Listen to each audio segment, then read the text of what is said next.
getting on the plane, I was definitely thinking back to fond childhood memories, reading The Wizard of Oz, and there was just that tiny little bit of me that was slightly disappointed when a tornado did not carry me away to Technicolor Wonderland. But I found that it was very colorful here. Nothing like the gray, sort of sepia-toned Kansas that I grew up knowing because of The Wizard of Oz, and I really enjoyed it so far.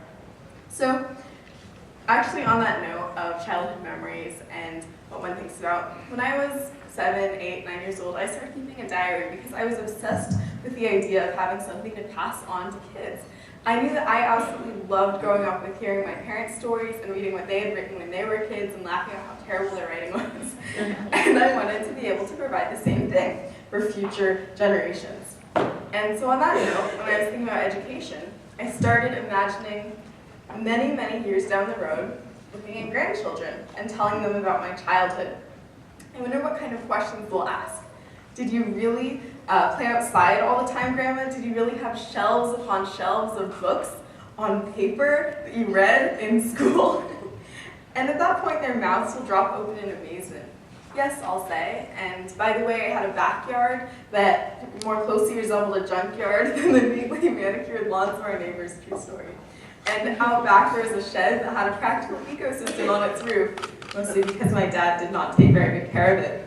We had a secret passageway out from our backyard to 88th Street, and we could just cut through there without any of the neighbors noticing. It was liberating.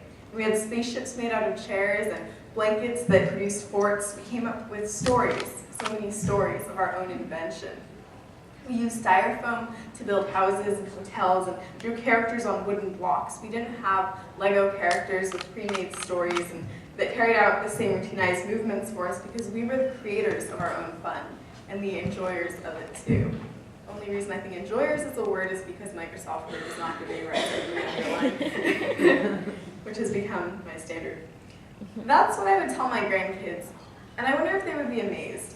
I wonder because I look at kids growing up today, going to school, and I realize that my sister and I had ample opportunities to be creative and to come up with the whole stories, whereas many young kids these days are limited to metaphorically and literally filling in blanks.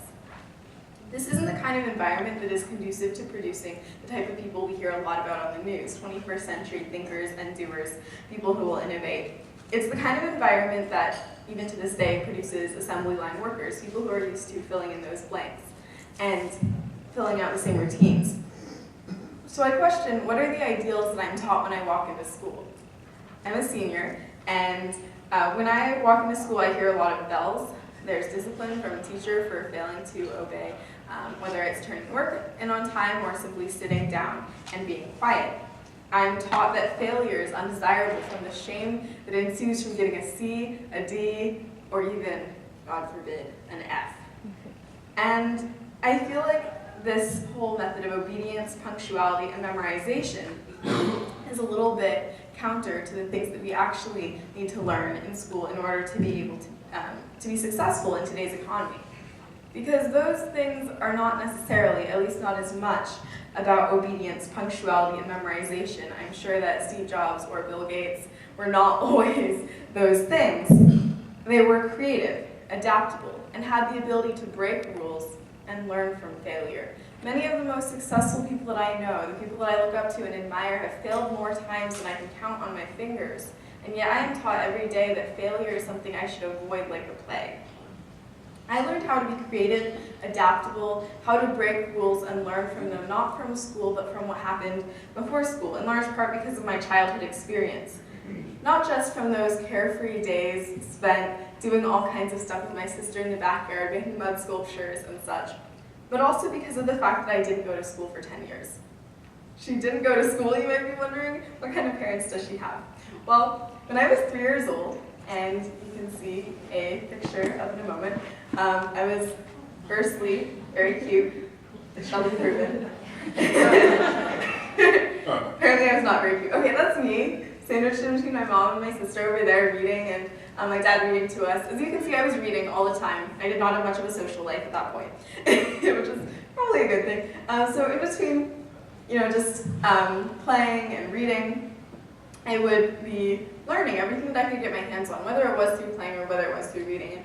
Also, I think that I credit my parents. They didn't just read to us the things that they thought would be interesting for kids. They read us things that were interesting to them. And that made me realize that we shouldn't stifle what young people read simply based on how old they are, because oftentimes they can handle very advanced things.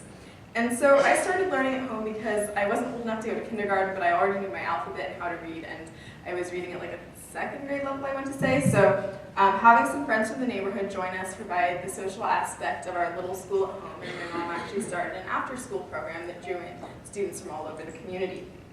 And so this was all supplemented by taking some classes at my district's homeschooling resource center, which is the next photo.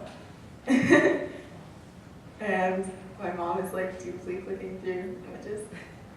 Yep, so that's again what I look like. Now, some of you may think that this story has little relevance to the story of the typical student, that my sister and I were exceptional in some way. And I can't say more vehemently that this is untrue, because I know a lot of friends, peers, that I would say are smarter than me. Obviously, you can't just look at it as sort of a one measure of smartness, whether it's an IQ score, how well you do on the SATs, but I know a lot of people who are more skilled in more subjects than I am, let's put it that way. And they weren't given the opportunity to develop and explore their passions from a young age. And this is the only reason that I get to stand on stages and share my passions and interests, and they don't. And my passions were never ignored or dismissed because of my age, which is something that I found very unique in my story as compared to many of my peers, whereas they heard a lot of wait till you're older, or you're too young for that, or why don't you wait and take a less advanced class, or whatever it might have been throughout their lives. I rarely have. When I first came up against that sort of wall of resistance, it was when I was calling up principals at local elementary schools, and I was trying to explain why a 7-year-old like me could possibly want to come and present to their students about reading and writing. Needless to say, they were a little bit skeptical because many of the 7-year-olds they probably encountered did not want to deliver presentations to assemblies about literacy. I, however, was trusted by enough of those principals early on that I did have the opportunity to go and do those presentations. I can't thank them enough for having trusted me. I can only say that I wish every student had the same opportunity, whatever it was that they wanted to do. Now, during those early years of learning at home, none of my teachers were certified. My mom was kind of banking on one thing, which was that they had expertise for and passion about their subjects. They taught us about interesting topics I can still remember, everything from art history to human anatomy to Mexican revolutionaries. So to this day, I carry a really strange knowledge of Emiliano Zapata and Pancho Villa. My mom wasn't particularly concerned about the sequence of our learning, but rather if our tutors could stimulate our curiosity. Through our close connection with our tutors, we became passionate about the subjects just as they did. It wasn't your ordinary classroom. It was one customized to us in many ways. My mom would have our tutors really gauge our level, where we were at all the time, and then design activities that aligned with our interest and progress. We did writing all the time. We did writing even with SAT vocabulary words that some high schoolers don't get to grapple with until later grades. One thing that we did was we would write a poem, and we would guess which word the poem represented. So, one that I wrote about the word insulin. She would not listen, simply screamed, while others stared in shock. She put her mother in the pantry, locking every lock. She did not do her sums at all. She made fun of her aunt. Whenever asked to do something, her favorite word was can't. She would have continued if she hadn't packed her trunk and set sail on a caravel, which promptly sunk.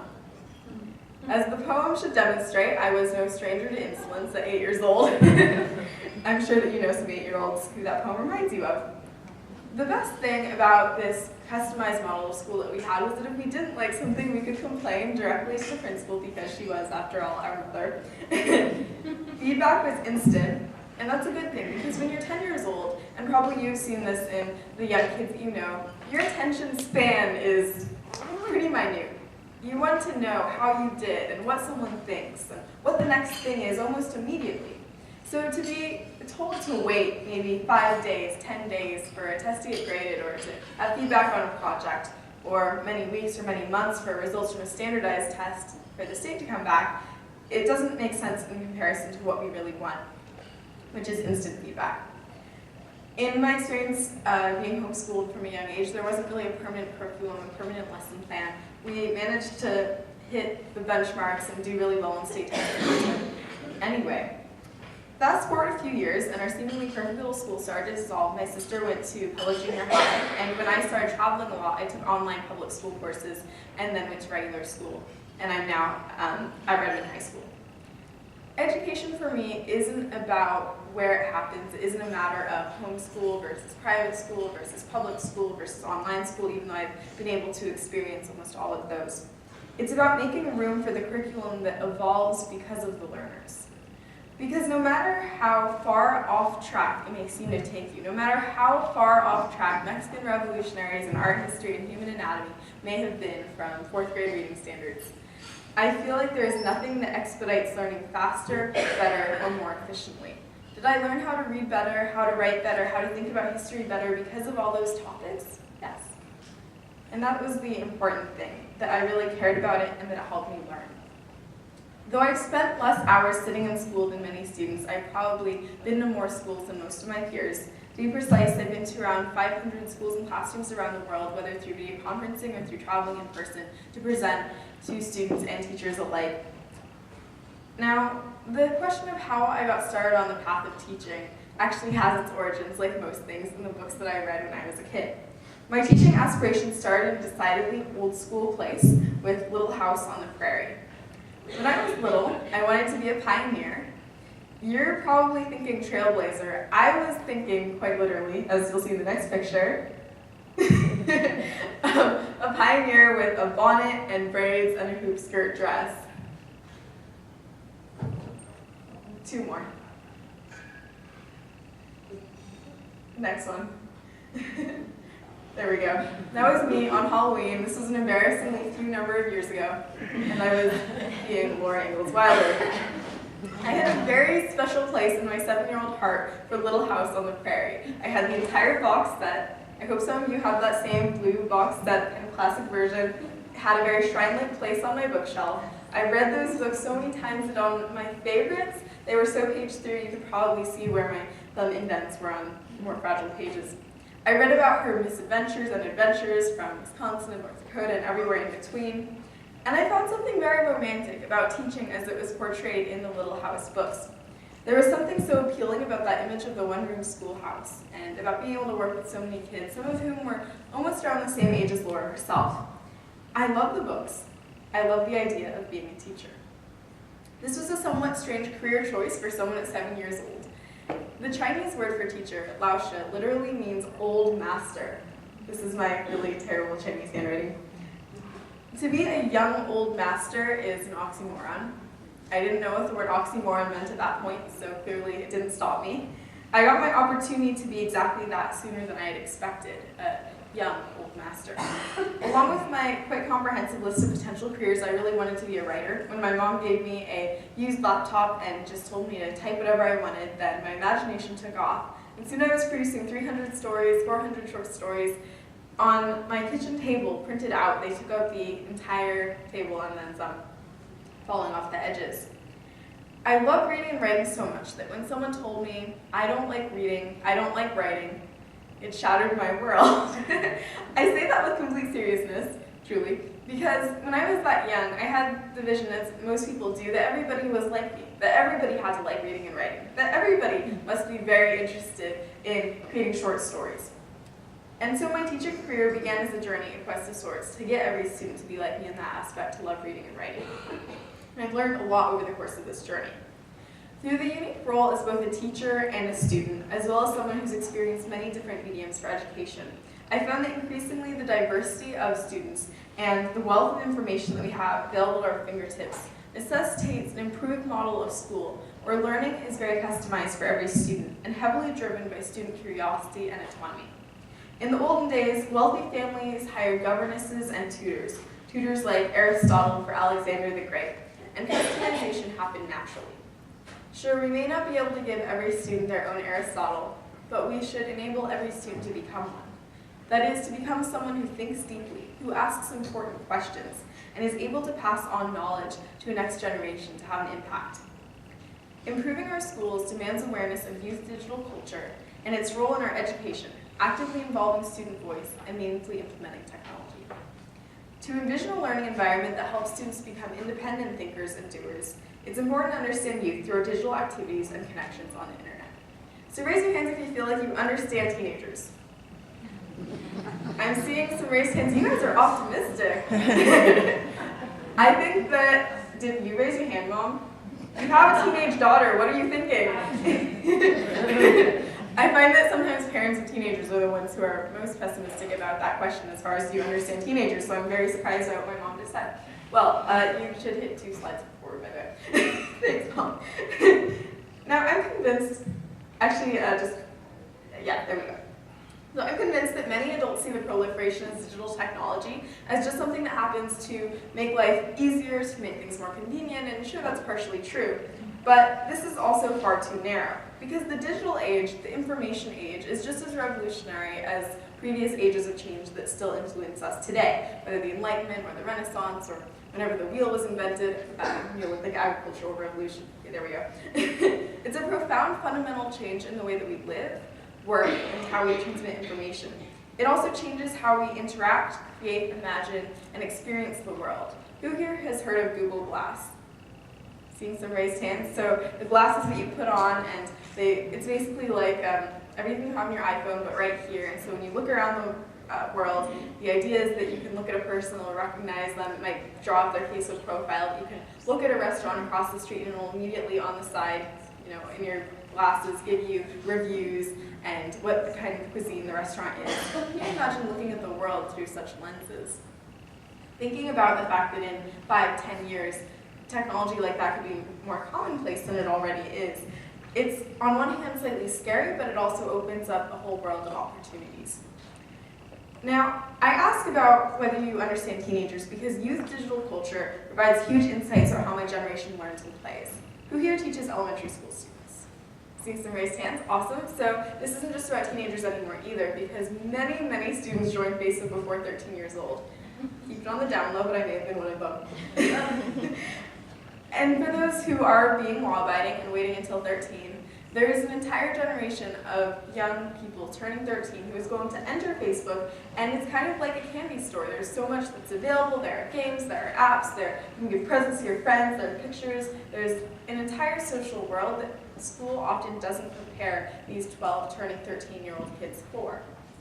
There's no class in school that tells you don't send these kinds of pictures to your friends, that tells you think before you post this kind of status. And I think that oftentimes that leads to unfortunate things happening. But young people, like my older sister Adriana and I, can have a tremendous influence on digital culture, not just through doing the iffy or wrong things, but really through doing things that make us laugh, through things like Vines. How many here are familiar with Vines?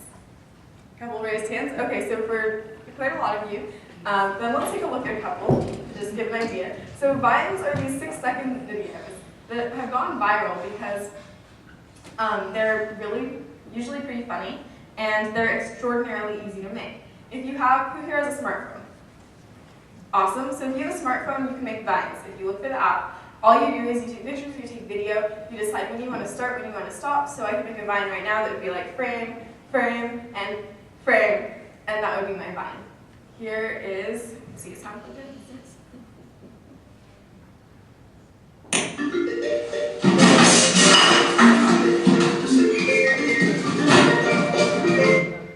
That is a Vine. Let's see. This is also a Vine, and this is maybe more representative of the slightly cooler side. I believe I can fly. This is, who here has heard, what does the fox say? Oh, yep. Okay. What does the fox say?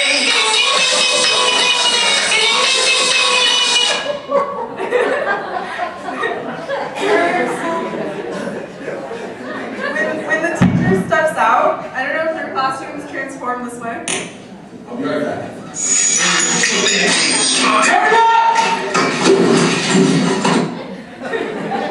Clearly these students had a little too much time on their hands for reading Vines.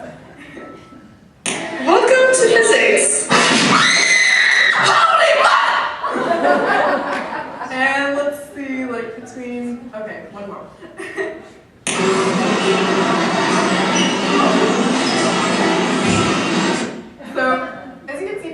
Vines for a variety of things, to capture snippets of daily life, to present a vision of classes that maybe their teachers would have preferred stay. Maybe the one where the teacher is stepping out is not much to the teacher's liking. This one's pretty funny. And to do really strange dance moves, or to capture epic fails, like the girl falling down on the trampoline. If you can think of a moment in life that might make someone laugh, or cry, or cringe, there will be a Vine for it. Now, not all Vines are quite as sensational as these, I suppose you might say. A lot of Vines are just people taking pictures or taking video of their life to send to friends and saying, here's what I'm doing right now.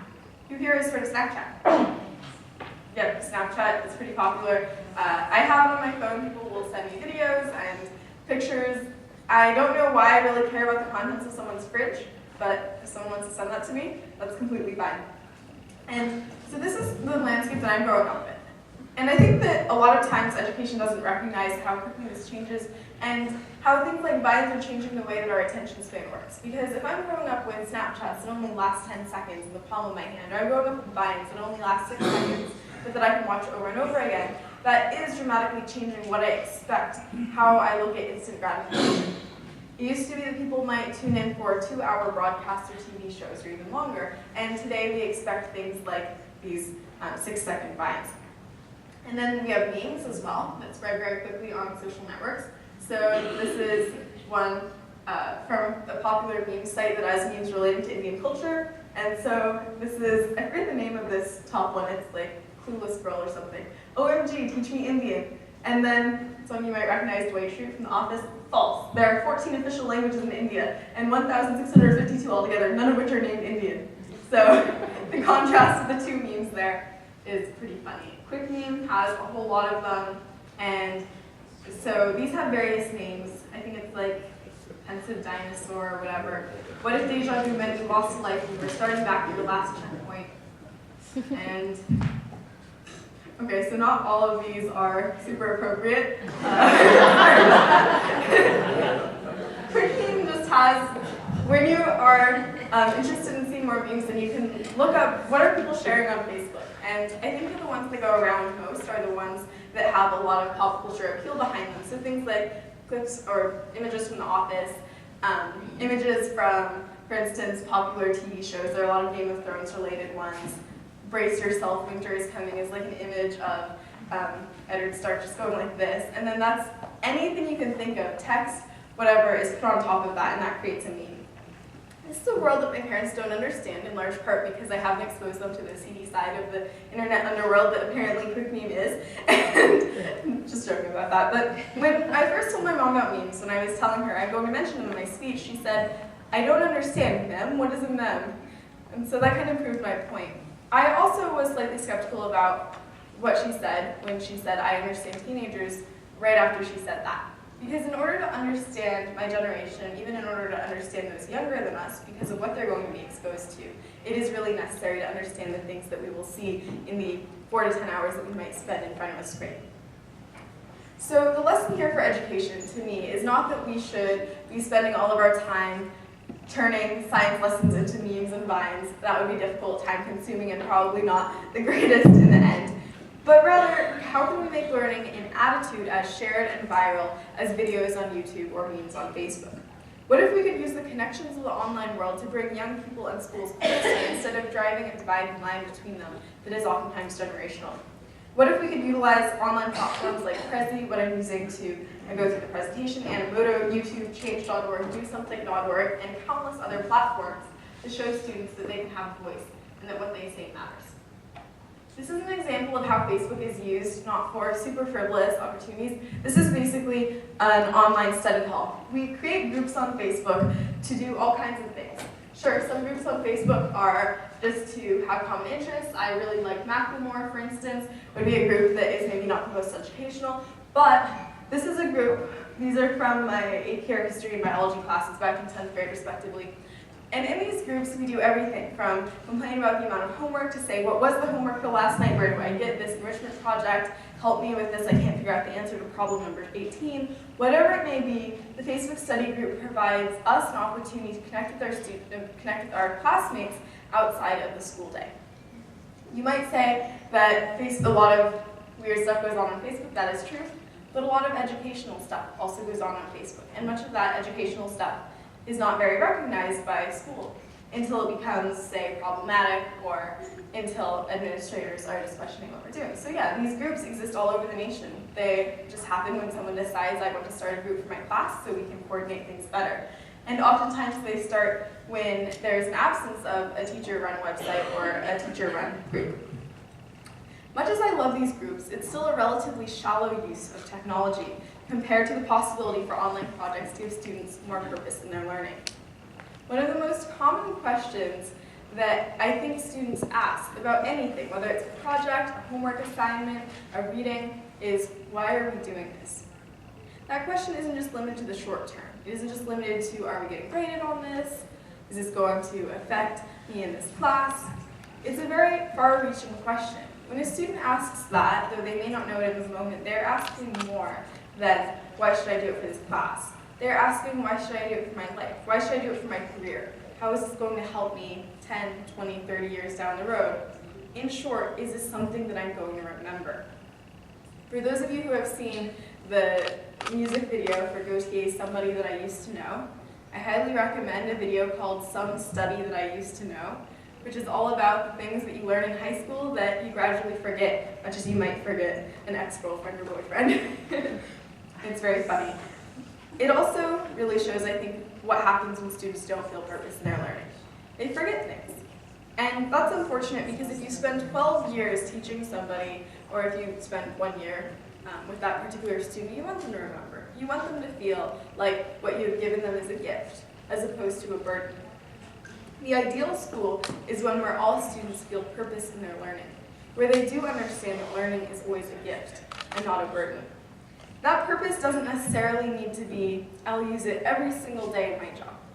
I study math not because I'm going to really use it a whole lot. I have a feeling that polynomial equations will kind of stay in that part of my brain that I reserved for things that I did in high school, but I think that I want to understand the world around me, and that requires math knowledge, that requires science knowledge. The thing is that we rarely give students the opportunity to see connections between what they're learning and how the world around them works, or how they can solve problems in the real world. Because when I look at a set of math problems, or when I learn something in history, it's not usually tied to, here's how this relates to engineering, or here's how this relates to the government shutdown. How many of your students have been learning in a class about the government shutdown? I'm seeing a couple raised hands. Okay, so I know that a lot of you have elementary schoolers. When I was really young, actually I'm 3 years old, I would eavesdrop on my parents watching the news. I didn't really understand it. I just saw that the Bush versus Gore election was going on. I thought this was pretty cool. When I walked to a neighborhood park, I would climb on top of a boulder and start speechifying about why I should be president. I think the country would have been better off. But with a 3-year-old, yeah, that would go over well. But the thing is that at 3, the fact that I was able to at least understand that something important, that something big was going on, shows that young people can have a lot more understanding than we oftentimes give them credit for. Elementary school students may not understand the fine minutiae of why the government shutdown is happening, or what gerrymandering is, or any of the other things that may lead up to something big like this, but I think that they can understand that something big is happening. And to me, when I was young, the most motivating thing about learning was when it was tied to something big. Very often, learning isn't. We learn about things in chunks. We learn that there are 3 branches of government. We don't learn the coolest things that have happened. It was only in AP US history that I learned that a senator had gotten caned almost to death on the floor of the Senate during the Civil War. And we don't learn things like that usually in elementary school. It's much more sanitized. Honestly, that's a shame because there's nothing that little kids love hearing about more than things that are gross and things that are violent and things that are hands down interesting. Now, I know that life isn't like an A through E multiple choice test.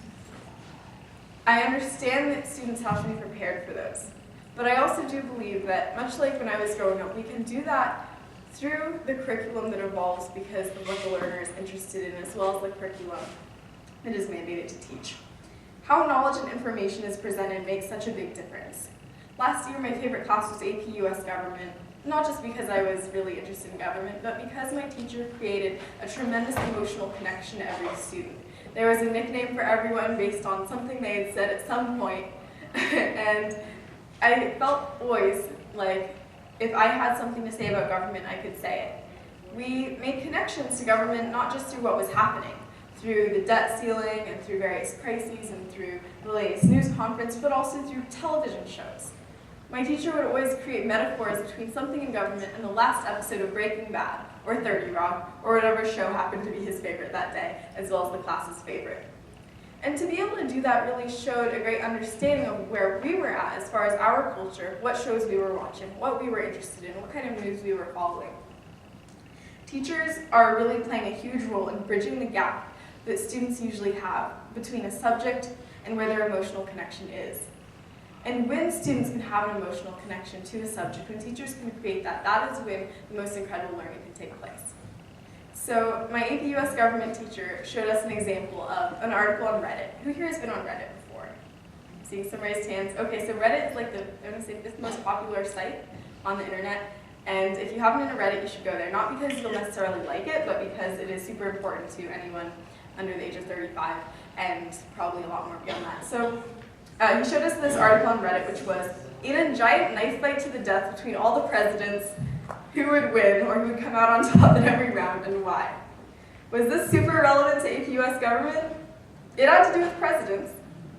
But the point was that he knew we liked Reddit, that we were all on Reddit, that something like this would gauge our interest, would really spark our interest. And he used that. He used it as a bigger discussion about how presidents are seen in the years following their administrations.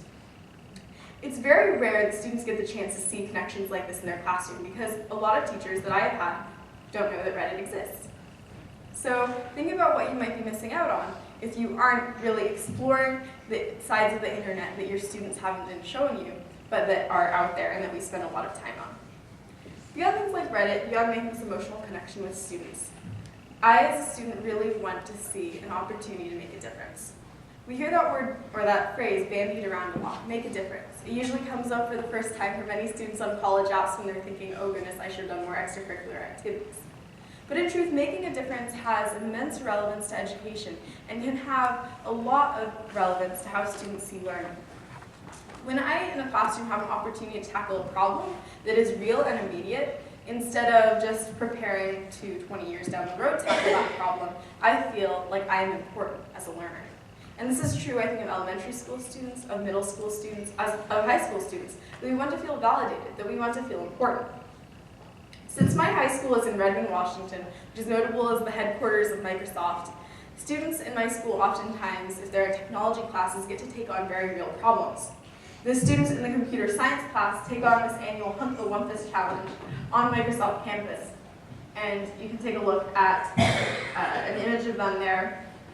One thing that I found really interesting was how seriously they took the project. It wasn't just another school assignment for them. It wasn't just something that they could get a C or a B on and be happy. One group that did it said, a student said, these students are putting in extra time and effort to make their game worthy of professional recognition. They said it's not uncommon for them to meet right after school and work on their game until 9 p.m. The most motivation is for exposure to the real work environment, said student Prita Nakaran. The most motivation is for exposure to the real work environment. That was from a student. You might think that we are shying away from work, that no student wants to have more work on their hands, that no student would want to get any closer to work since we're already so close to college or career right after high school. Nothing could be further from the truth.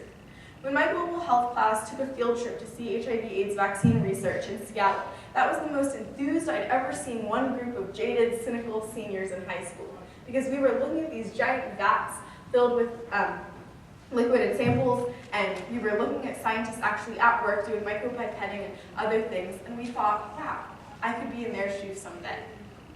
That was much, much more motivating to us than learning about something that was very removed from that situation.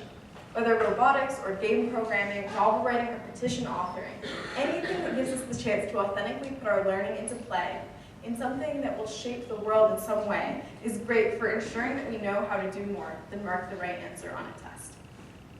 Which is not to say that giving us the chance to author petitions and change the world is going to mean we'll mark the wrong answer on the test. As usual, I would definitely say that so much can be learned in the process of changing the world that it shouldn't be a problem for students to be able to pick up the learning that they need to do. And this is about creating new kinds of project-based learning. That term is also thrown around a lot. Project-based learning is great, but the problem with project-based learning oftentimes is that it's not always realized in ways that make students learn. My sister was in her 9th grade honors world history class. She comes home with a giant load of self-hardening clay, and she starts working on a 3D map of India. I asked her what she was doing sometime around midnight, when she was still putting tiny little beads inside this clay shape that now sort of represented the Indian subcontinent. And she said, well, I'm putting in these beads to represent the river. And I was like, is this your homework? What is this? And she said, yeah, we have to make this, and we have to write a paragraph about the geography. Now to me, the 6 hours she spent on sculpting the map versus the 20 minutes it took her to research that paragraph on geography showed that not all projects are created equal, particularly when the following year we went to India and she had no idea where we were. I think she knew we were in India. That part was good, but the fact that she didn't remember anything from all those little beads on the map represented, again, project-based learning. Simply because it is a project, simply because it's not on paper, doesn't mean it is necessarily more relevant or that it will stick in someone's mind. We can change this. There are excellent examples of projects that are real and have impact in students' lives that are happening right now. A student nonprofit organization called Student R&D, Research and Development, hailing from right where I live in Redmond, Washington, is giving grants to students to take on technological projects. These grants are for anyone who's a student, whether in college or high school or middle school. And so this is an example of a plasma speaker.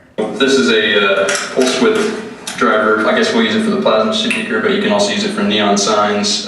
And then if we go through a fluorescent tube, it excites the air inside, kicks off ultraviolet, and then the fluorescent powder turns it into visible light. So we've made the carrier circuit for the plasma speaker. Same one as before, but we're going to modulate it soon. But now we're just making sure our spark gap is accurate. And let's see how hot it is. It's a few million degrees. 2000. Just varying frequency through the arc itself. Using a tone generator. You can hear the noises of the plasma speaker right here. This is a tone generator. I've never seen a kid that would look for this, and I've spent the last like 5 hours looking. There's instructables on it, but nobody offers a kit. We actually have an amplifier downstairs that we use to drive speakers. Yes. I think if we turn those down